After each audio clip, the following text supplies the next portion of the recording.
완벽한 보금자리 자체도 부럽겠지만 완벽한 보금자리에서 생활하는 사람 특유의 분위기가 부러우신 분들 되게 많으실 거예요.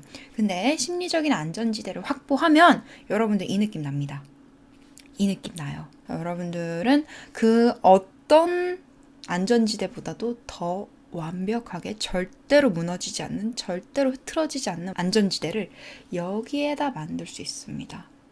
비가 오나 바람이 부나 무슨 사건 사고가 벌어지나 여기는 절대로 영향받지 않아요. 여러분들 살아있는 한. 그래서 여기에다 만들 거예요. 왜 여기에다 만들어야 되는지, 여기에다 만들면 얼마나 아늑하고 좋은지 자 지금부터 설명해 드리도록 하겠습니다. 일단 첫 번째로 안전지대가 필요한 이유부터 설명을 해드릴게요. 자, 우리에게 세상 모든 사람들에게 왜 안전지대가 필요하냐면요. 첫 번째는 스트레스를 유발하는 다양한 문제들을 우리는 계속 마주하고 있기 때문이에요. 자, 여러분들이 하루를 보낼 때 하루 24시간 중에 아침에 일어나서 외출을 하고 바깥 일을 하면서 막 사람들 부딪히고 어떤 일들을 해야 되고 그럴 때 여러분들 머릿속에 얼마나 많은 고민이 있습니까? 얼마나 많은 문제를 해결해야 되고 얼마나 많은 해야 하는 일들이 여러분들 앞에 리스트로 쌓여 있는지, 그리고 얼마나 많은 눈치를 봐야 되고 얼마나 많은 것들을 신경 써야 하는지, 말 한마디도 편하게 하지 못하고 다른 사람 표정 살피고 내가 실수하진 않았는지 계속 점검하면서 불안감을 느끼면서 두려움을 느끼면서 여러분들은 아주 많은 것들을 동시에 신경 쓰고 있어요. 그리고 아주 많은 문제와 아주 많은 숙제들에 둘러싸여 있습니다. 그래서 여러분들은 굉장히 많은 스트레스를 받고 있어요. 그래서 안전지대 필요하다? 맞아요. 필요합니다. 두 번째 안전지대가 필요한 이유는요. 다양한 사람들을 만나서 부딪힐 수밖에 없는 환경에 계속 노출되기 때문에. 자, 여기서 혹시 전 사람이 정말 좋아요. 사람들하고 만나는 게 너무 행복하고요. 저는 인류애가 굉장히 엄청나서 저를 욕하는 사람도, 저를 때리고 뒤통수 치려고 하는 사람도, 저를 이용하려는 사람도 저는 다 사랑해요. 이런 분들 계실 수도 있어요. 정말 드물게 계실 수도 있지만 사람이 때때로 너무 피곤하다라고 느끼실 거예요. 아니면 매 순간 피곤하다. 난 사람들이 정말 싫고 피곤하고 정말 난 피하고 싶고 부딪히고 싶지 않다라고 생각하시는 분들도 계실 테고, 또 어떤 분들은 정말 내 가족 사랑하지만 내 친구 사랑하지만 그치만 너무 자극적이야. 막 트러블이 막 자꾸 일어날 수밖에 없고, 막 맞춰가야 되는 것도 많고, 막 오해도 생기고, 오해 푸는 것도 스트레스 쌓이고, 막 노이로제에 걸릴 것 같아. 그냥 사람들 자체가 나한테 자극적이야. 사람들 자체가 피곤해. 사랑하고 좋고 재밌고 어쩌고 저쩌고를 떠나서 사람들은 나한테 너무 피곤해 라고 여러분들이 느낄 수 있어요. 그건 여러분들이 회의주의에 빠진 거라고 볼 수도 있지만 꼭 그렇다기보다는 진짜로 팩트로 사람들이 자극적입니다. 사람들이 내보내는 감정, 사람들이 여러분들한테 투사하는 어떠한 믿음, 가치관, 고정관념 또는 그들의 생각과 여러분들의 생각이 또 씨름을 하죠. 어쨌든 사람은 여러분들한테 자극으로 다가오고, 여러분들이 아무리 히키코모리로 살고 싶다고 한들 사람은 계속 만날 수밖에 없어요. 만나지 않을 수가 없어요, 우리는. 그래서 어쩔 수 없이 사람들에 시달리기 때문에 때로는 사람들과 만나지 않는 혼자만의 고요한 공간이 필요합니다. 그래서 안전지대 필요합니다. 자, 세 번째, 스스로의 감정과 생각과 의사표현을 억눌러야 되는 상황이 많기 때문에 안전지대가 필요합니다. 자, 여러분들이 자기가 생각한 대로 막 말할 수 있었던 때는 영유아 때뿐이에요. 내가 느낀 대로 내 감정, 내 생각을 있는 그대로 표현하고, 짜증나면 뒤집어지고, 화나면 때리고, 슬프면 막 울면서, 상황이 곤란하든 상대방이 곤란하든 내가 곤란해지든 신경 안 쓰고 여러분들 감정과 생각을 표출했던 때는 초등학교 이전, 요즘 여러분들 초등학교 올라가서도 남들 눈치 많이 보거든요. 엄마 아빠 눈치 보면서 막 눈물 참았던 적 있잖아요. 여러분들이 어느 정도 이지가 생기고 나름대로의 생각이 생기면 그때부터는 감정을 조절하려는 노력을 하고 자기의 진심을 때로는 이렇게 속으로 삭히기도 하고 하얀 거짓말을 하기도 하고 그러기 때문에 여러분들은 솔직할 수가 없어요. 내 감정 앞에서 솔직할 수 없고 내 생각 앞에 솔직할 수 없고 상황에 맞게 나의 생각을 표현하는 것도 제한을 당합니다. 스스로 제한해요. 여러분들은 매우 답답하고 제한된 상태에 오랫동안 머물러 있습니다. 심지어 가정 내에서도요. 자, 여러분들 가끔씩 막 답답하고 짜증나는데 엄마 아빠한테 가족들은 상처 줄까 봐 꾹 눌러 담은 적 있잖아요. 그죠? 피곤해가지고 집에 와가지고 말도 하기 싫은데 가족들이 말 거니까 그냥 꾹 참고 친절하게 대답해 준 적도 있잖아요. 자, 여러분들이 정말 어디에 가서든 편하게 자기의 생각과 감정을 드러낼 수 있는 곳은 없어요. 그렇기 때문에 안전지대 반드시 필요합니다. 그 다음에 네 번째 안전지대가 필요한 이유 네 번째는요. 타인의 생각으로부터 여러분들의 정체성과 가치관이 흔들리는 일이 매우 자주 일어나고 있기 때문입니다. 누군가의 생각이 여러분들에게 흔들림을 줘요. 그 사람이 자기 주장이 센 사람이든 약한 사람이든 여러분들은 자기와 생각이 다르고 가치관이 다른 사람을 만나거나 그 사람에 대한 정보를 눈으로 보게 되거나 귀로 듣게 되거나 접하게 되면 흔들립니다. 나는 누구인가? 난 이런 사람인가? 저런 사람인가? 볼품없는 사람인가? 가치 있는 사람인가? 쓸모 있는 사람인가?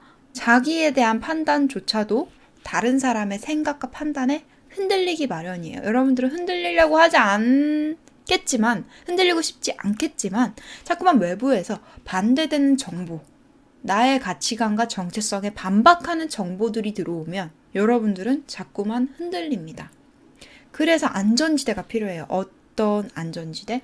내가 외부에서 들어오는 생각들을 스스로 분류하고 정리해서 받아들일지 쳐낼지 구분을 하는 그런 안전지대가 필요합니다.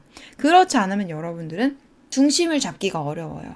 그러니까 중심이 흔들릴 때쯤에 안전지대로 들어와서 솎아내고 다시 중심 잡고 다시 나가고 이런 식으로 나갔다 들어왔다 흔들렸다가 솎아내고 단단해지고 흔들렸다가 솎아내고 단단해지고 이런 과정을 거쳐야 되는데 만약에 여러분들이 심리적인 안전지대가 없다면 여러분들은 계속 흔들리다가 결국 어떻게 될까요?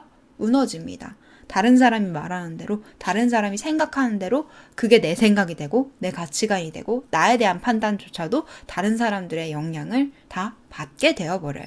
자, 그래서 안전지대 꼭 필요합니다. 그 다음에 다섯 번째 이유로 안전지대가 필요한 이유는요. 타인의 감정과 행동으로부터 상처받을 일이 너무 많습니다. 누군가 여러분들을 상처 주려고 하는 사람이 있을 수도 있어요. 하지만 꼭 상처 주려고 해서 여러분들이 상처를 받는 건 아닙니다. 여러분들이 누굴 좋아해요. 그 사람은 여러분들 안 좋아한대. 그래서 여러분들이랑 친구 안 하겠대. 그럼 여러분 상처받아요.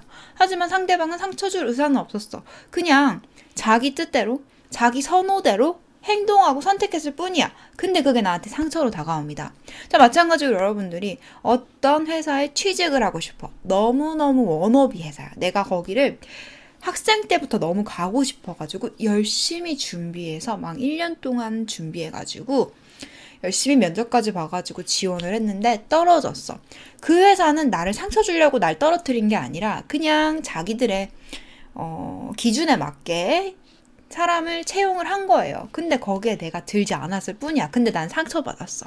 심지어 절망감을 느꼈어. 내 인생이 뭔가 굉장히 불안정하고 지금까지 믿어왔던 것들이 다 흔들리고 난 사실 이런 것도 꿈꾸지 못하는 볼품없는 사람이었나? 이런 꿈을 꿀 자격이 없는 사람이었나? 이러면서 여러분들이 막 흔들릴 수 있어요. 어쨌든 상처를 받았겠지? 자, 이런 식으로 여러분들은 사람들을 만나서 트러블을 겪을 수도 있고 그냥 이해관계에 있어서 조금 내가 원하는 것들을 달성하지 못하거나 상심하거나 상처를 받는 일들이 굉장히 많을 수 있어요. 그래서 이 상처를 치유할 수 있는 시간과 공간이 필요합니다. 상처는 안 받을 수가 없어요. 사람 안 만날 수 없다고 했잖아요. 사람들을 만날 수밖에 없어. 여러 가지 삶의 문제에 봉착할 수밖에 없어. 우린 자꾸 미션을 받는단 말이야. 살아남아라, 돈을 벌어라, 건강관리를 해라. 막 이러면서 누군가한테 좋은 사람이 되려고 하고 매너 지키려고 하고 막 조별과제 하면 스트레스 받고 직장 동료랑 같은 프로젝트 하는데 스트레스 받고 막 여러 가지 미션들이 있고 사람들 부대끼고 서로 이해관계라고 복잡하게 얽혀있는데 이 안에서 우리가 상처 안 받을 수 있을까? 안 받을 순 없어요. 근데 이 상처를 받았을 때 내가 여기서 처리하는 속도가 매우 빨라지고 이게 단순화가 되면 상처를 안 받는 것처럼 보이는 거지, 외부의 자극이 들어왔을 때 내가 타격이 1%도 1g도 없을 수는 없어요. 그러려면 굉장히 많은 복잡한 과정이 진행되어야 해요. 자, 그래서 여러분들은 상처를 많이 받을 수밖에 없기 때문에 상처를 정비하고 치유하는 공간과 시간이 꼭 필요하다. 그게 바로 안전지대가 되어야 한다. 이 얘기를 드리는 거고요. 6번째 이유는 외부로부터 끝없이 우리는 자극을 받고 있습니다. 그래서 무자극 상태가 필요해요. 여러분들 진짜 피곤할 때 누가 부스럭거리는 소리랑 시계 초침 소리도 거슬려서 잠 못 잔 적 있죠? 안 그런 분들도 뭐 계실 수도 있어요. 아니면 진짜 내가 너무 피곤해서 막 몇 날 며칠 밤을 샜어. 너무 피곤해. 컨디션이 너무 안 좋아. 누가 웃으면서 말 거는 것도 짜증나는 때가 있잖아요. 그냥 아무도 난 안 건드렸으면 좋겠고 자잘한 거 하나도 다 거슬려. 그냥 아무것도 없었으면 좋겠어. 아무것도 나를 스트레스 받게 하지 않았으면 좋겠고 아무것도 안 거슬렸으면 좋겠어. 그냥 혼자 있고 싶어. 그냥 날 내버려뒀으면 좋겠어. 자, 그런 상태가 이제 무자극의 상태가 간절히 필요한 순간입니다. 여러분들이 극도로 스트레스를 받다가 극도로 체력이 동나고 정신력이 동나서 완전히 넉다운이 되면 그 상태에 빠져요. 다 필요 없고 혼자 있고 싶고 제발 조용히 좀 나 좀 가만히 냅둬줘. 그런 상태가 됩니다. 그러니까 여러분들이 성격이 나빠서가 아니라 히스테릭해서가 아니라 히스테릭할 수밖에 없는 상황이고, 여러분들은 이런 상태가 오기 전에 주기적으로 무자극의 상태에 있음으로써 휴식을 취해줘야 돼요. 이런 상태가 필요하기 때문에 여러분들은 때때로 명상을 진행하거나 자기 전에 고요한 순간을 마련해야 합니다. 근데 여러분들 맨날 뭐 하죠? 친구 만나. 뭐 봐. 뭐 들어. 사람들하고 막 어울려. 혼자 고요하게 있는 순간 피해. 왜? 감정 올라오잖아. 막 우울함, 불안감 올라오잖아. 질투심, 짜증, 막 초조함 올라오잖아.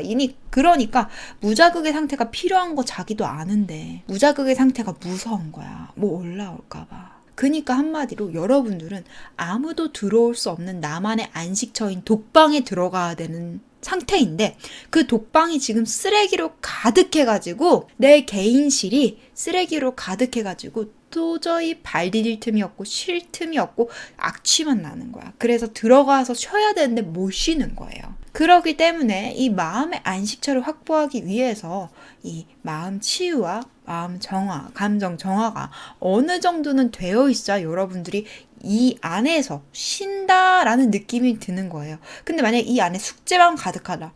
감정 정화를 내가 정말 한 톨도 안 했다. 그래서 내가 여기만 느끼면은 내가 불편한 감정들이 막 수백 가지, 수천 가지 막 떠오른다.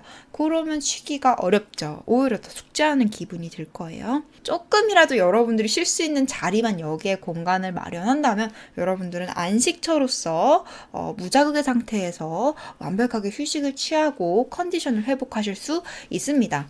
자, 그 다음에 마지막으로 7번째 안식처가 필요한 이유는요. 여러분들이 사람들을 만나거나 어떤 집단에 속하거나 어디를 가면은 여러분들은 어떠한 역할을 부여받게 돼요. 학교에 가면 집단 생활을 무리 없이 잘하는 학생, 직장 생활할 때는 밥값을 하고 월급값을 하는 직원, 꽤 사교성이 좋은 직원, 집에서는 부모님하고 원활하게 잘 지내는 부모님한테 사근사근한 자식, 친구한테는 정말 진실하고 친구를 위하는 그런 단짝 친구, 어찌됐든 간에 여러분들은 누군가를 만날 때 어떠한 역할을 부여받게 돼요. 스스로 자청하기도 하지만 그 분위기가 여러분들을 그렇게 유도하기도 하고요. 여러분들은 굳이 이런 관계를 깨트리고 싶지 않아서 조금 더 참고 자기도 모르게 그 틀을 익숙하게 들어갑니다. 그 옷을 주워 입듯이, 주섬섬 주워 입듯이, 자, 오늘은 내가 학교 선생님이니까 조금 선생님처럼 행동을 하고, 내가 퇴근 후에는 친구들 만나니까 친구들 사이에서 적당히 사교성 있게 이렇게 행동을 하고, 또 저녁에는 또 여자친구, 남자친구를 만나니까 다정한 연인으로서의 행동을 하고, 집으로 돌아가서는 꽤 싹싹하고 자기 일 잘하고 부모님 힘든 것도 들어주고 알아봐주는 사려 깊은 자식의 역할을 하고, 또 아침에 일어나서는 부지런한 직장인이 되고, 막 여러분들이 어딜 가서 무슨 역할을 하는 거에 너무 익숙하다 보니까 내가 누군지를 알 틈이 없고 그냥 아무것도 될 필요 없는 상태라는 게 없어요. 그래서 여러분들은 때때로 자유로워지고 싶다라는 느낌을 받았을 거예요. 그냥 아무것도 안 되면 안 돼. 아무것도 안 하고 아무것도 안 되고 아무것도 할 필요가 없는, 그냥 나한테 누구도 무엇도 아무 기대도 안 했으면 좋겠어. 제발 나는 그냥 나로 있었으면 좋겠어. 내가 뭐 그래 썰렁개그를 하고 얼굴이 뭐 내가 그렇게 잘생기거나 예쁘지도 않고 그냥 내가 성격이 좋지도 않고 내가 사실은 좀 우울하고 그래도 괜찮은, 아무것도 가공하거나 다듬거나 척하지 않아도 되고 가면 쓰지 않아도 되는 그냥 있는 그대로의 나로 존재하는 상태, 그런 상태가 필요해요. 여러분들은 그동안 혼자 있을 때조차도 너무 못생겨 보일까봐, 너무 성격이 찐따 같을까봐, 찌질해 보일까봐, 속 좁아 보일까봐, 쿨하지 못하고 멋지지 않을까봐, 있어 보이지 않을까봐, 유능해 보이지 않을까봐 혼자서도 검열을 했을 거예요. 근데 여러분 상상을 해보세요. 어떠한 공간이 있어. 그 공간에 여러분들은 그 공간에 있을 때마다 아무것도 할 필요가 없고 그 무엇도 될 필요가 없고 누구의 눈치도 볼 필요가 없으며 그 공간에 머무는 여러분들은 아무도 발견을 못한대요. 여러분들이 이 공간 안에서 얼마나 바본지, 얼마나 유치한지, 얼마나 찌질한지, 얼마나 속이 좁고, 얼마나 이기적이고 성격 파탄자인지, 얼마나 볼품 없는지, 그런 거 아무도 모른대요. 그냥 다 필요 없고 편안하게 나로서 휴식할 수 있는 그런 상태, 무엇도 될 필요가 없는 상태, 그런 상태가 여러분들한테는 필요해요. 우리가 살아가면서 원하는 것들이 있고 그 목적을 달성하기 위해서 어떠한 역할을 해야 되겠지만 때로는 아무것도 할 필요가 없는 그냥 나로 존재하는 순간이 반드시 필요합니다. 자, 지금 제가 말한 것들이 이제 이렇게 7가지 안식처가 필요한 이유를 7가지를 들어봤어요.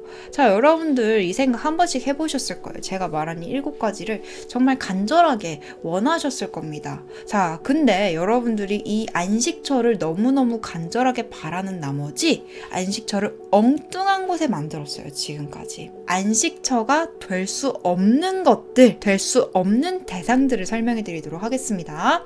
여러분들이 지금까지 이건 안식처가 될 수 있을 거야 라고 착각했던 것들. 첫 번째, 부모. 안식처 될 수 없습니다. 자, 여러분들의